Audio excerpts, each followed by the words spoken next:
AFR On Demand is brought to you by Breck Golf. Try Beaver Creek today, just 20 minutes from downtown Baton Rouge in the Zachary area. They've got a PGA Tour driving range, a short game practice area, 30 to 40-yard practice shots. It's a great place to chip and putt and practice if you don't have time for a full round. Book your tee time today, golf.breck.org, golf.breck.org.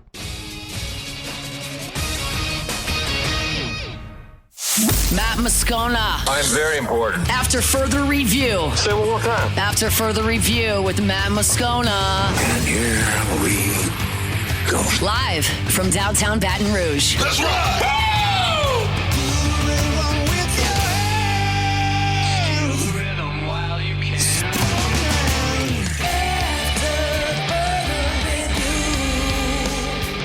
Hour 3, off we go. Welcome aboard. Glad you're with us, AFR. Presented by Decision Critical Concierge Nursing in Baton Rouge. I'm Matt. Love you, Matt. Paul O'Neill. They're chanting Paul O'Neill's name. Yusuf. And Mr. Toby Town Plate.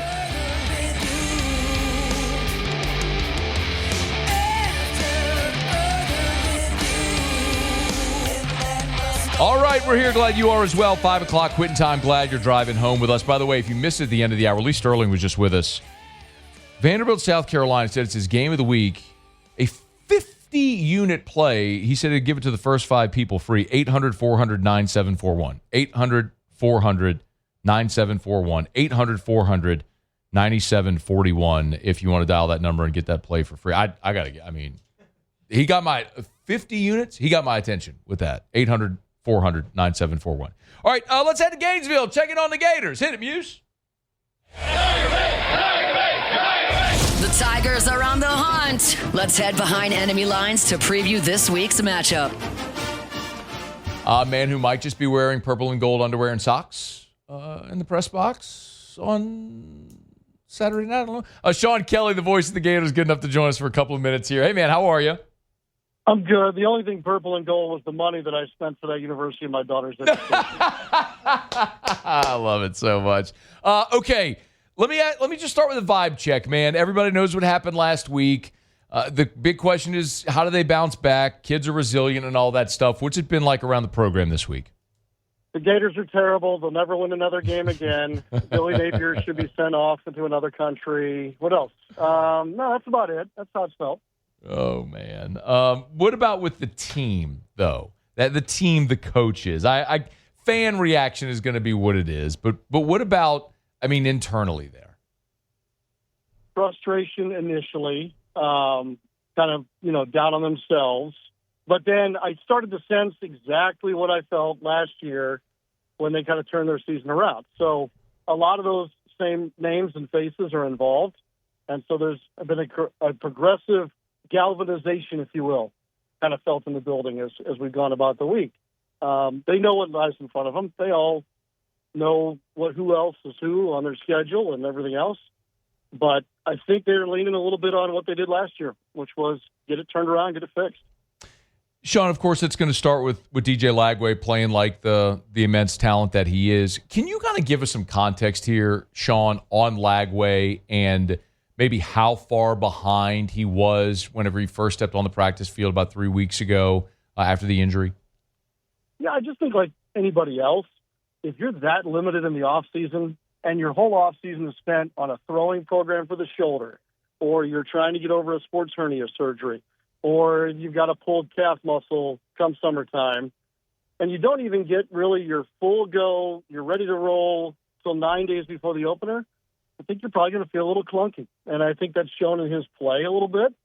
And let's be real, he's played 6 quarters of football. And heck, in quarter number 1 last week, they played 1 offensive series. So there hasn't been a whole lot of time on task.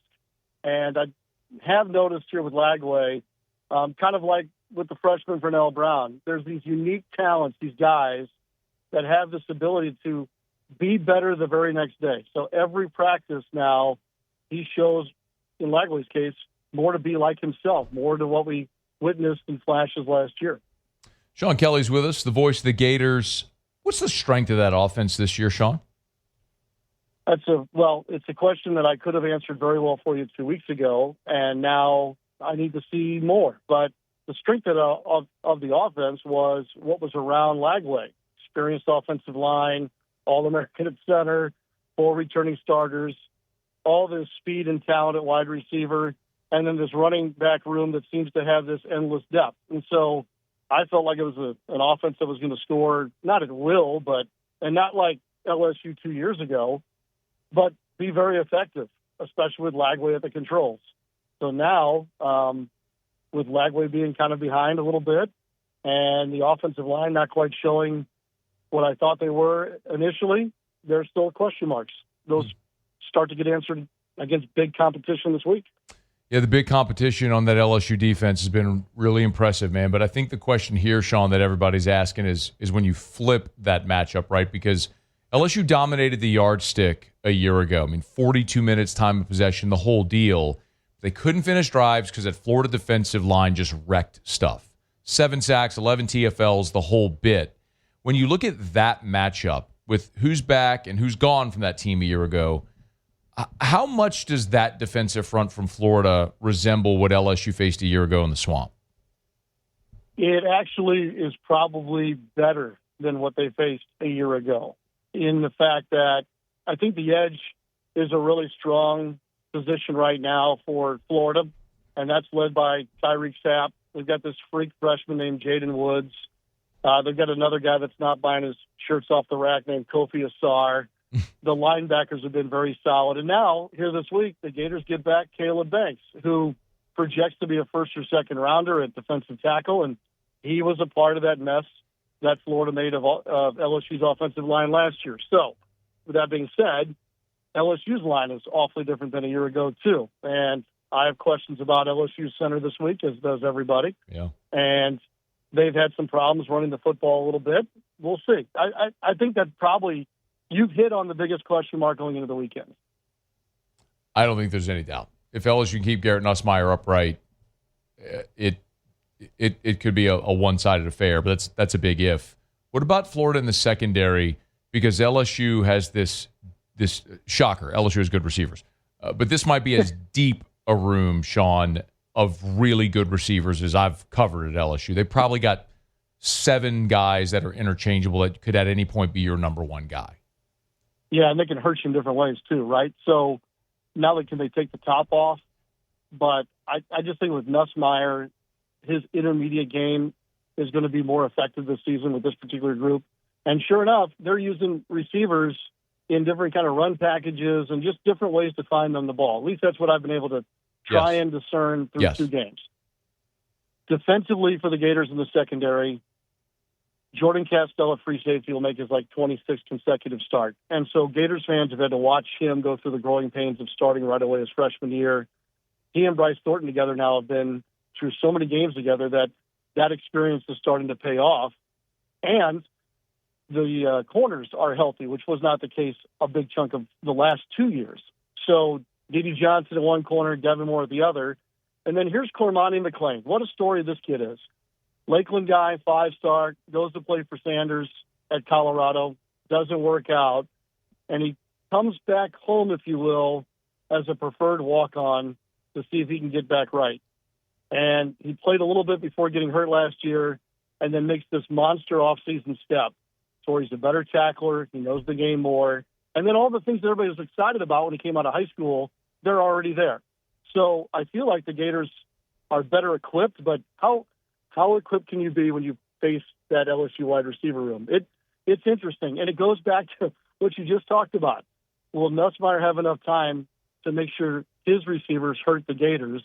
And does the defensive front of Florida make sure they don't leave their secondary out to dry against those guys? Sean, I got 2 more things for you. Your time much appreciated. The voice of the Gators, Sean Kelley's with us. Special teams, if it is a close game, the third phase could obviously be huge. How are the Gators there? Steady. Obviously, last week was weird. The best long snapper in the country, the Manley Award winner, sends one through the back of the end zone. It was on this stack of stuff last week that I just couldn't believe what I was watching. But for the most part, they're pretty good. Trey Smack has got a new holder in the new punter and Tommy Bowman, who transferred from Michigan. he can bomb it and smacks good from about 58 on in. Billy Napier said it yesterday. He thinks special teams this week, they're always important, but maybe even an extra tick this week. And after talking to Florida's special teams coordinator today, there's a ton of respect for what LSU does special teams-wise, too. Sean, before you go, we've tap danced around this a bit, but if there's a blueprint for Billy Napier to come in and get what might be the most significant win of his time at Florida, considering all things, I don't know that that's an exaggeration. I don't think that's hyperbole if they were to get it this weekend.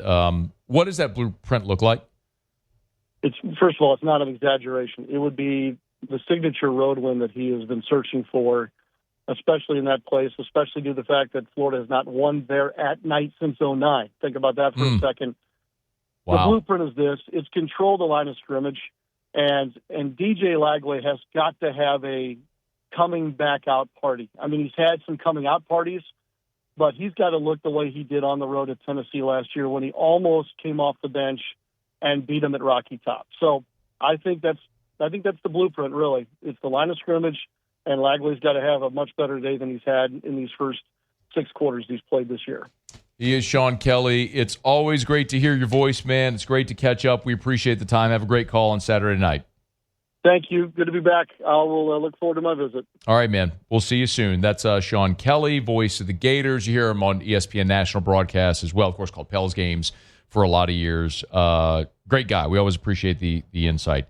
Yeah, one of the things we will talk about more that we haven't yet is you sort of ration content throughout the week as you sort of approach a game from every angle. One of the things we haven't done yet that Sean alluded to that we are going to talk about on tomorrow's show is Florida's road record under Billy Napier.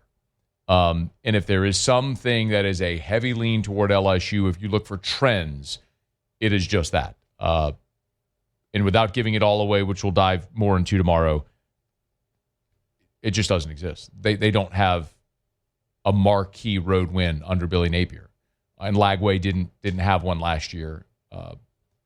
It was just dramatic. They beat LSU at home. They beat Ole Miss at home. They did win at Florida State, but that was a 2-10 Florida State team. That was not no one would look at that and say that was a quality road win a season ago. They won the bowl game. They got to overcome an awful lot of history stacked against them. Florida does if they're going to win this game Saturday night in Tiger Stadium. All right, it's After Further Review. We're brought to you by Lee Michaels Fine Jewelry, lmfj.com, lmfj.com for Lee Michaels Fine Jewelry. At Lee Michaels, of course, they're so fond of what they call the Lee Michaels experience. You know, they never want you to walk in and feel pressured into buying something. That's not what they do. They want you to be thrilled to walk in the door. They don't want a pushy salesman forcing you or pressuring you into a buy. They want you to try on 1,000 things and feel comfortable with what and thrilled with what you're walking out the door. If you're buying an engagement ring, I mean, this is a piece of jewelry that she's going to wear forever, that you hope to pass down to generations of your family. The experience of buying that piece of jewelry should be a great one. That's the Lee Michaels experience. Best selection, the best prices. It's Lee Michaels Fine Jewelry. 10 locations in all: Baton Rouge, New Orleans, Lafayette, Shreveport, and online at lmfj.com. lmfj.com for Lee Michaels Fine Jewelry. Okay, y'all, it is After Further Review. We are presented by Decision Critical Concierge Nursing in Baton Rouge. Mike Triplett's here in 15 minutes. We'll get to the Saints-9ers injury report. If you haven't heard, Brock Purdy, all the reports are he will be out for the game. It will, in fact, be Mac Jones starting for the Niners in the Dome on Sunday. We'll take a look at things from the Saints' perspective, including Jonas Sanker getting the opportunity to start at safety this weekend. The rookie third-round pick is going to have a big opportunity for New Orleans. We'll dive into all that with Mike Triplett coming up here in 15 minutes from right now. Don't you move. It's AFR. AFR. Okay, it's time. Get out your phone, or if you're at your laptop, go to your browser. I want you to type in agent225.com, agent225.com. You've heard me say this before. We're actually going to do the exercise right now. I'm going to do it with you to prove you can do this in 30 seconds. You're going to go to agent225.com, type it in your browser, and then when you go on the home page, you're going to see the home value tab right there on the home page. There's a home value tab. You click that button, you type in your address, and for a lot of you, if you're on your phone, you probably already got it programmed into your phone. Type in your address, and then just hit enter, and in seconds, you will have your home's value and the appraisal value right there. It's that simple. I mean, I just got mine in literally 30 seconds.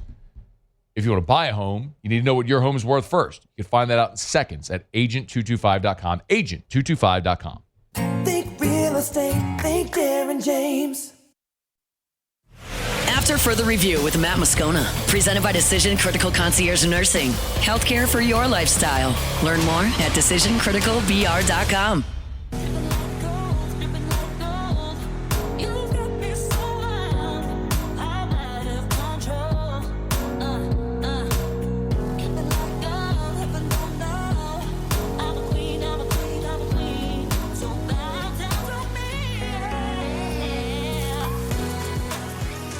Brian Kelley set to meet with reporters here on this Thursday evening as soon as they're done with practice, and then he'll head over to the coaches show. So we'll find out from BK the injury latest. Braelin Moore is the big one that we're all keeping an eye on. I texted with Mike D earlier today.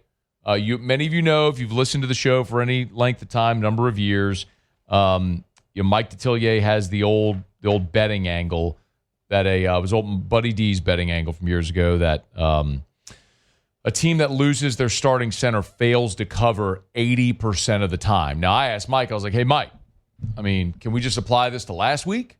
Because LSU played the game without their starting center after the first play.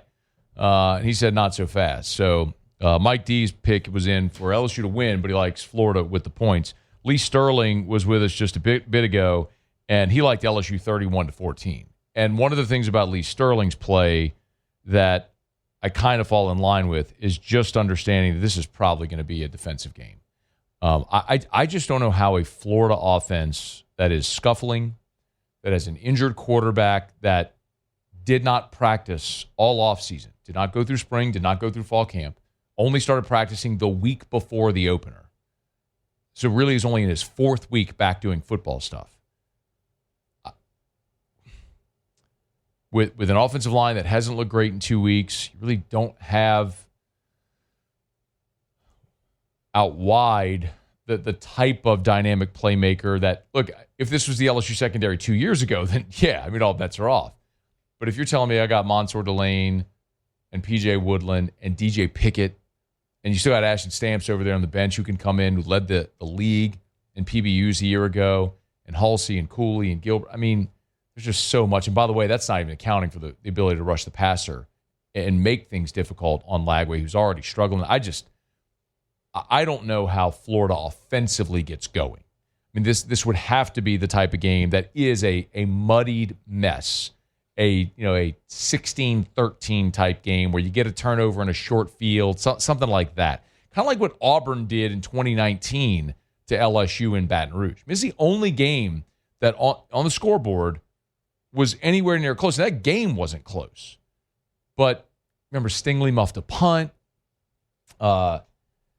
LSU had a turnover at the goal line. Then Auburn at the end of the game hit some miracle play down the sideline to break through and score to make it look better than it was. I mean, it just wasn't a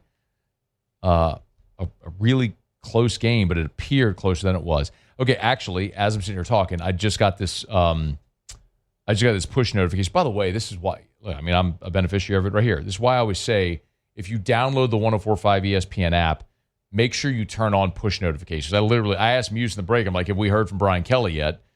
And I literally, as I was talking, got the push notification that we just sent out from LouisianaSports.net. So Braelin Moore did participate in practice on Thursday, and Brian Kelley says he is on track to play. Quote, Braelin took all the reps today with the first team. He's ready to go. I think we're going to list him as probable.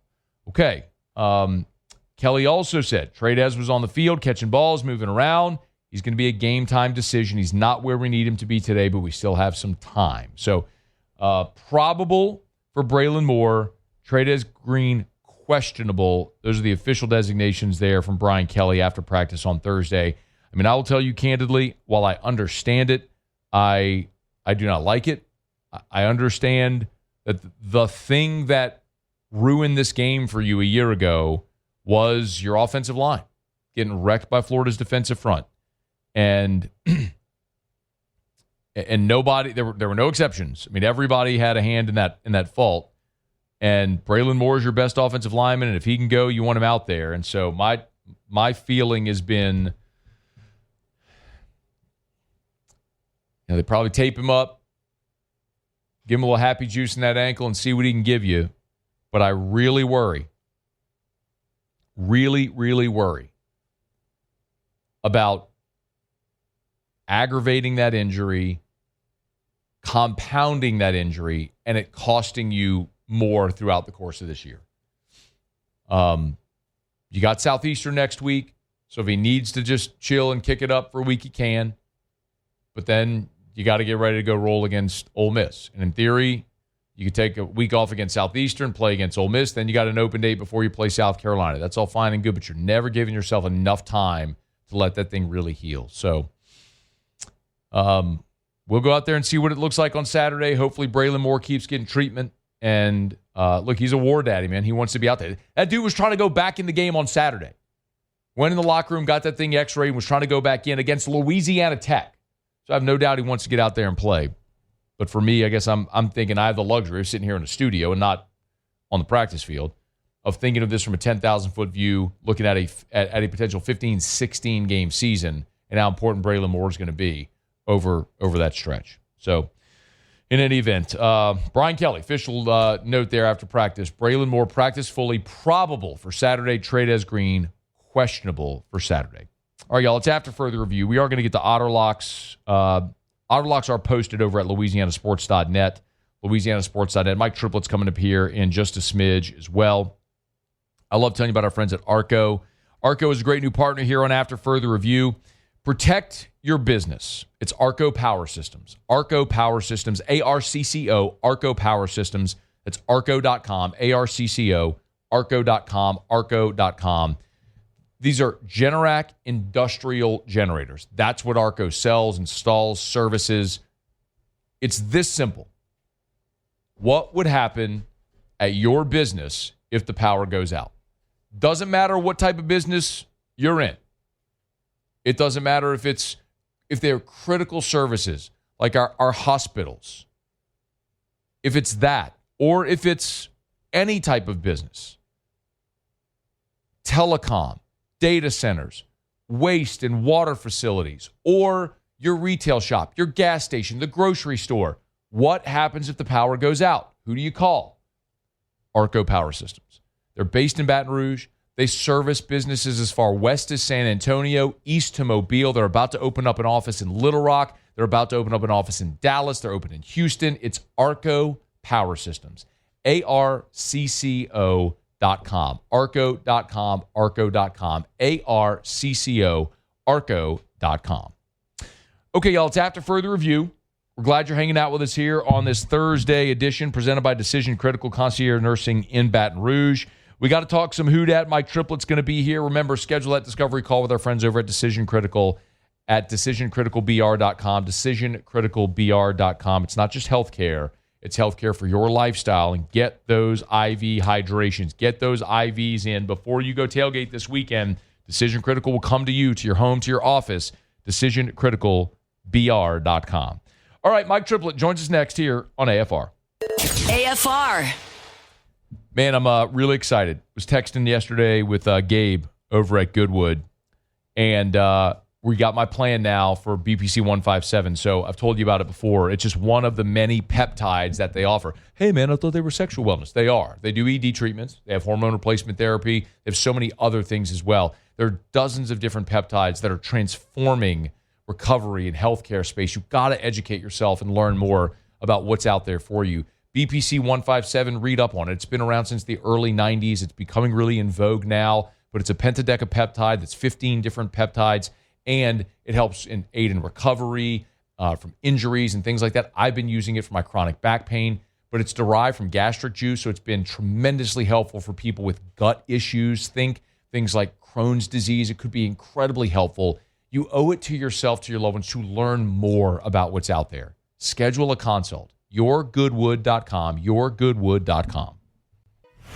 After further review with Matt Moscona, presented by Decision Critical Concierge Nursing. Healthcare for your lifestyle. Learn more at decisioncriticalbr.com.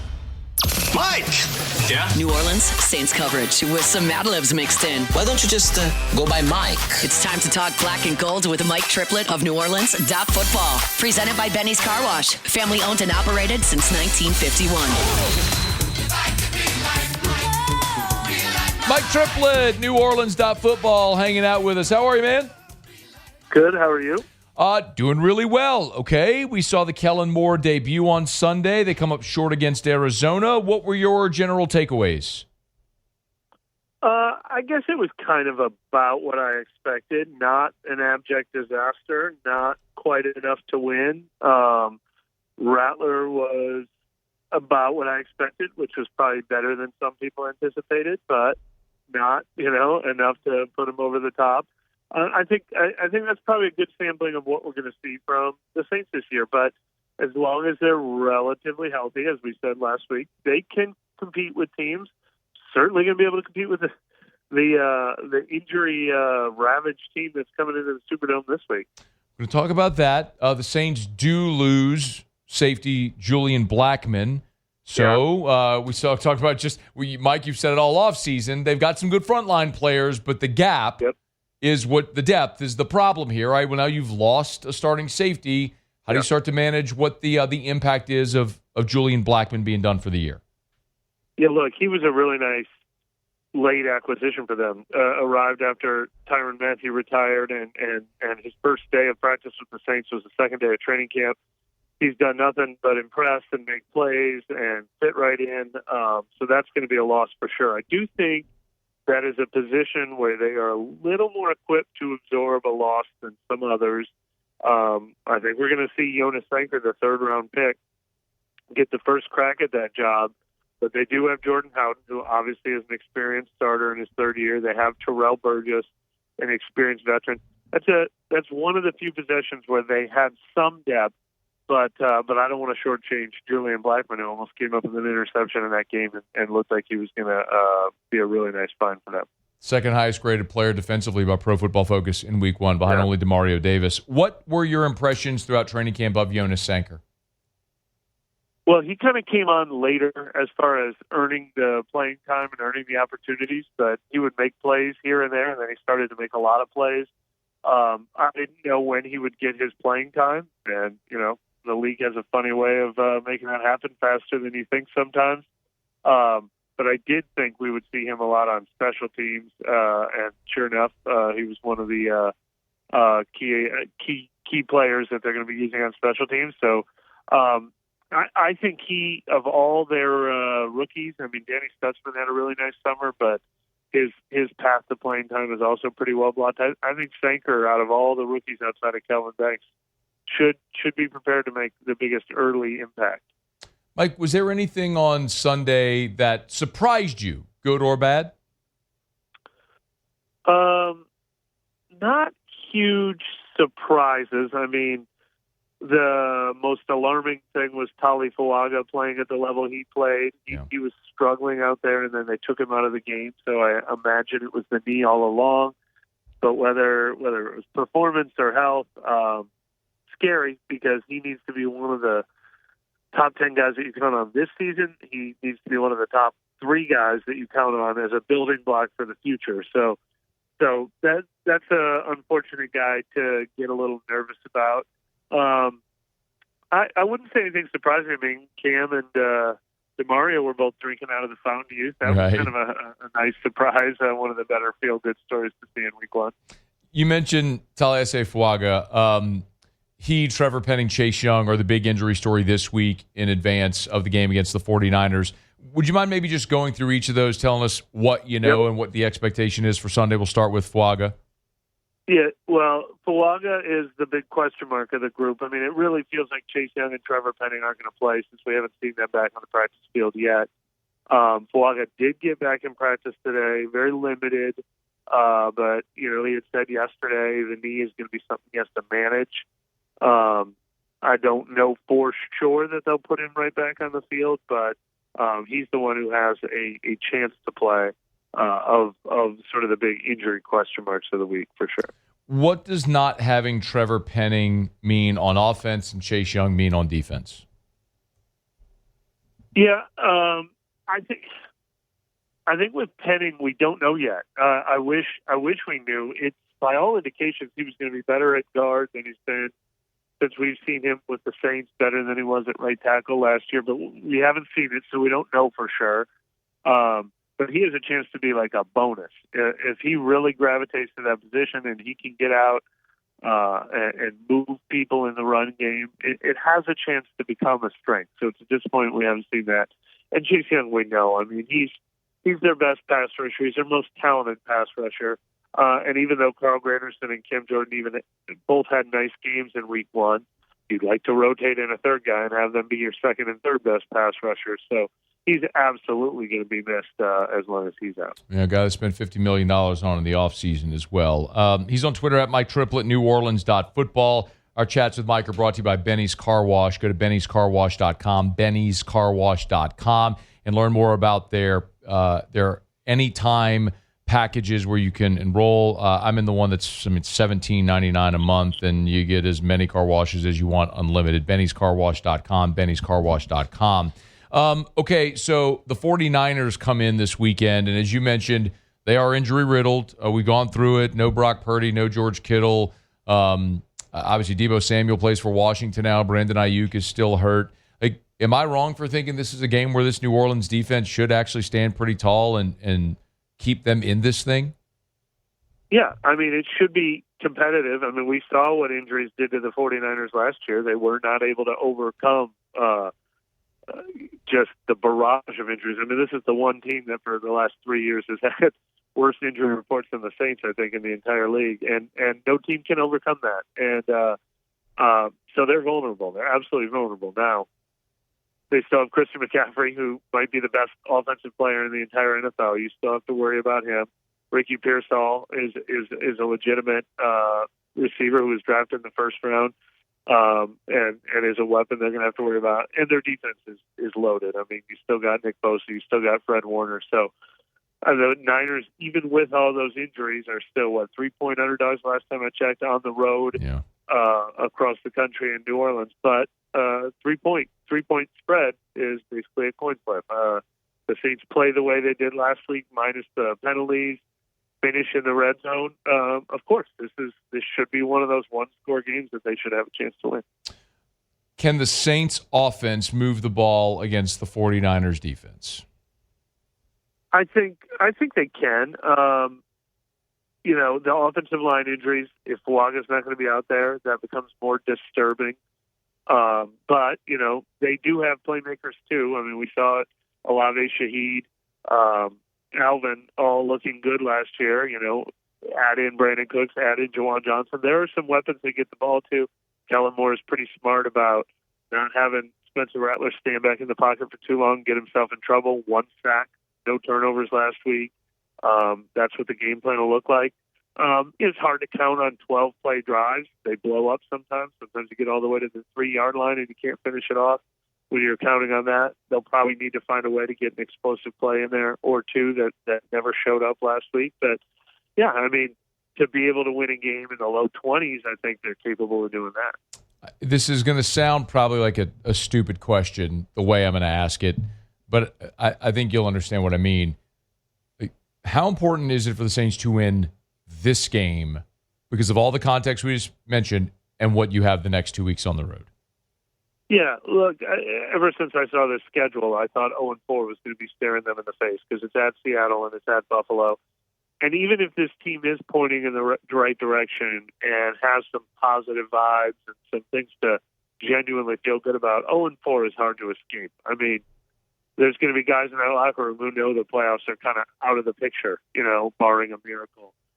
It's easy for DeMario Davis and Cam Jordan to look shot out of the cannon in week one, but when they're checking another season off the list, it becomes a lot harder for that buy-in in the locker room. I mean, Chris Olave, I just wrote about this today. His frustration was so evident after another loss that they fought so hard in and coming up short. He was steaming in the locker room. I mean, it takes a toll. So starting 0-4 hurts your spirit. I mean, you can't fake your way through that. So getting any games they can in this first 4 would be huge to kind of keep that belief alive, because this is a team that is clearly built to be better with each passing month, as guys like Kellen Moore and Spencer Rattler gain experience. What'd you think of the uniforms? Hated them. Hated them. I'm looking forward to the all white ones we're going to see soon, but I'm not a yellow guy. My wife asked me, and she doesn't know anything about sports, Mike. She said she came in because she wasn't even watching. She came in the room and goes, "Why is that the same? Why are they wearing beige?" Yeah, light beige too. A different beige than the beige on their pants. I mean, they have. Look, if you want a team with 7 different shades of beige, light gold, bright gold, they've got the full spectrum. Unfortunately, they often pair them together. They just mix and match like a 40-year-old trying to pick out socks and shoes. I just put on whatever we want. That's what we'll do today. There you go. All right, you can read about all that and more at neworleans.football, and make sure you follow him on Twitter at Mike Triplett. He's with us every Thursday. We appreciate it, Mike. Thank you. Thanks for having me. All right, man. Be well. It's after further review. I was at Supper Club last night for dinner. Oh, they got in. So we shared. We ordered different cuts of meat, sliced, brought to the table, and we shared. We got the bison, which is my first time having the bison at Supper Club. Incredible. The pepper crust on it, it was cooked to perfection. Perfect. And we did, in fact, get one of these Sagrera cuts. Y'all, I'm just telling you, if you love steak, go to Supper Club. So I'm going to have Chef Layton give me the actual verbiage on this. This is my fault. I should know it. But there's this certain scale that they use to determine what is USDA choice, what is USDA prime, and then so on, right? Well, like choice is like a 3 to 6, and prime's like a 6 to a 9, or something like that. And anything beyond that, it's like there's no scale beyond that. The Sagrera cows that they just got, and this is they butcher the cows in-house at Supper Club, was like a 14 on that scale, like unbelievable, like off the charts, like not even heard of. I'm telling you, if you love steak, if you nerd out on steak, go get one of the Sagrera cuts of the cow. They just got in yesterday. Like literally just got the new Sagrera cow in yesterday at Supper Club. Get on by tonight for dinner. Remember, you can always eat at the bar. There's 14 stools at the bar, and there's 7 bar tables as well. So you pop on in. You never need a reservation for that. SupperClubBTR.com, SupperClubBTR.com. I'm telling you, you will have the dining experience of your life when you go to Supper Club. SupperClubBTR.com. All right, y'all. Thanks to Mike Triplett. We appreciate it. Man, all of our guests. Lee Sterling and Sean Salisbury were here last hour. Darren Teakin was here with our Fantasy Blitz in hour number 1. We got Jimmy coming up for Otter Locks here in a smidge. Always appreciate Blasia and her great team over at Decision Critical, our Thursday sponsors all throughout the year. They have 50 expertly trained nurses that are all handpicked by Blasia. If you ever wonder about hiring a nursing service, you wonder, well, who is coming in? You will interview the nurse. You'll meet the nurse before they ever come to your house to sit with your family, with your loved one, to stay with you at the hospital, at your home, whatever it may be. And they have a waiting list of nurses trying to join the team at Decision Critical. It's the best of the best. DecisionCriticalBR.com, DecisionCriticalBR.com. All right. Jimmy will be here for Otter Locks. Otter Locks are posted at LouisianaSports.net. He's got a play on the NFL game tonight. He's got a play on the college game tonight. He's got a couple of Major League Baseball plays as well. So a jam-packed card. We'll get to it with Otter Locks to wrap up the show next. AFR. GLO, GlowResources.com. They are complete employer solutions. Man, I'm so proud of Jareth Knockan and the gang over at Glow Resources.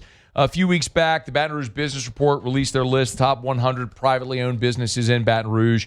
Glow Resources on that list. Incredible business that they've grown, and it's a testament not only to the people there, the quality of the service that they deliver, but their culture. Great culture at Glow Resources.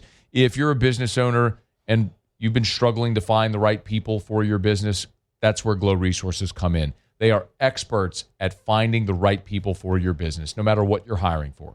Maybe you need skilled blue-collar labor, pipe fitters, welders, crane operators, heavy equipment operators. They do that. but they also can help with their professional placement division, find C-level management or any type of office job. The key to productivity is having the right people in the right seats on the bus in any business. Glow Resources can help you do that.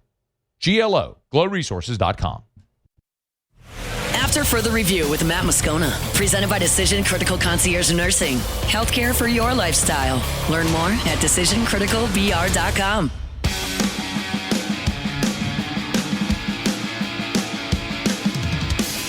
Down the stretch we come. Final segment here on a Thursday edition of AFR presented by Decision Critical. One thing left to do, find out what we're betting on tonight, and there is a lot of it on this card. Time for Otter Locks. Otter Locks. All right, time to win some money. Presented by Total Maintenance AC Repair. Same-day service means you will never sleep hot. 480-1000. We are Total Maintenance. I think it's safe to say that I won the bet. Otter, how are you? We're doing great. It's football, baby. Got a little college and pro man. for the first time tonight. So, yes, indeed. Looking forward to it. Let's get right into it. So, Randy McKay. We love Randy. He didn't have the best first week, but don't buck Randy. So, we're going to bounce back with the big dog, Randy McKay. He likes Washington tonight. Enough for me, 3.5. I'm fading all the recency bias from week 1 in the NFL. For instance, I'm going to be on the Dolphins on Sunday. They couldn't have looked worse. Mm-hmm. And I think Green Bay beat a good, respectable team pretty bad in Detroit. And I think a lot of the public will be on them tonight. I'm going to take Washington 3.5. And also, Matt, Washington to win the Super Bowl is a little bit,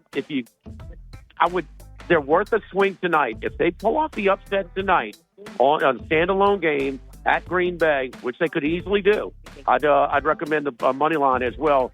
Man, they're going there. Their odds are going to be cut very short. So I didn't like what I saw with the Eagles and their defense. They lost a big chunk of their defense, and Dallas only stopped themselves on the opening night a week ago. So Washington money line, and a little sprinkle, gumbo bet on the Commanders to win it all this year. Okay. Yeah, that's a great point. If they win, it's going to be cut. Yeah. It's going to be cut down. So, so. Okay. By the way, are there still 3.5s out there? I'm looking at DraftKings right now. It's down to 3. Are there still 3.5s out there? I took it when it was 3.5 earlier. So, because if you're just that, it's a way bigger difference, 3.5 to 3 than it is 3.5 to 4. No doubt. I took the chance. No doubt. Okay. All right. So we're on 3 is fine. 3 is fine. Yeah. 3 is fine. Still recommended. A little sprinkle bet on the money line as well. Got that in there. So it's a good price there, plus 145. So Commanders and on the money line as well. All right. Wake Forest, NC State ACC battle tonight. Wake Forest is 0-7. Their last 7 at home in Winston-Salem, and that's why we got them tonight. We're going to take the Demon Deacons. So the NC State defense is not good. I mean, they were fortunate. Virginia had the ball about the 10-yard line at the end of the game. First down interception to lose the game at the end. A field goal would have tied it. A touchdown would have won it. But we got Wake Forest plus 7.5 at home against NC State. I just think it's a little bit too many points. Wake Forest should be able to score in this one. Baseball tonight. Why stop now? We're going with the Phillies again. Luzardo, quality starter on the hill for the Phillies. They've won the first 3 games in this series. We've had them all 3 games. We're not going to stop now and lay the odds in that one. And tonight, Seattle knows damn well that the Kevin Gausman shoved it down the throat of the Houston Astros tonight. They can tie the Astros in the American League West with a win tonight. So we're going with Seattle minus on the money line in that one. All right, in the MLB, it's Seattle and the Phillies. NFL, we like the Commanders. Maybe a little sprinkle bet there on the money line, but take Commanders and the points. And then college football, Wake Forest plus the touchdown and a hook. By the way, there is a live in-game boost over on DraftKings on the Thursday night on the college game, but it's a live bet. So maybe wait for it to kick off and then jump in that game, you think? Oh, yeah. Always take your boost. Yes, indeed. Get ready to go in live. So, and you know what? Because we got so much, if Washington goes up, put the live bet on with the boost on Green Bay. All right. Well, the live bet is just for the college game, by the way. That's that way.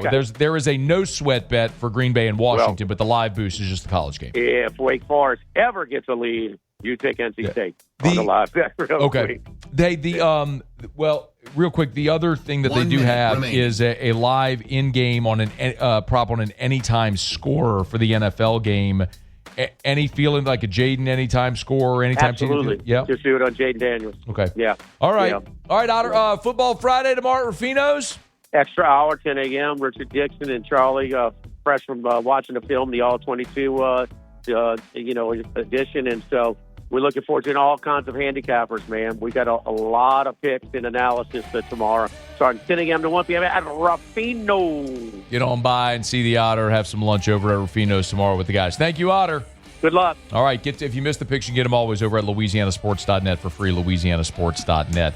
All right, that's going to do it for us here on this Thursday edition. Many thanks, as always, to Decision Critical Concierge Nursing in Baton Rouge, DecisionCriticalBR.com. You missed anything? AFR On Demand, presented by Breck Golf. Muse Pauly, thanks. Y'all have a great night. See you tomorrow at 3.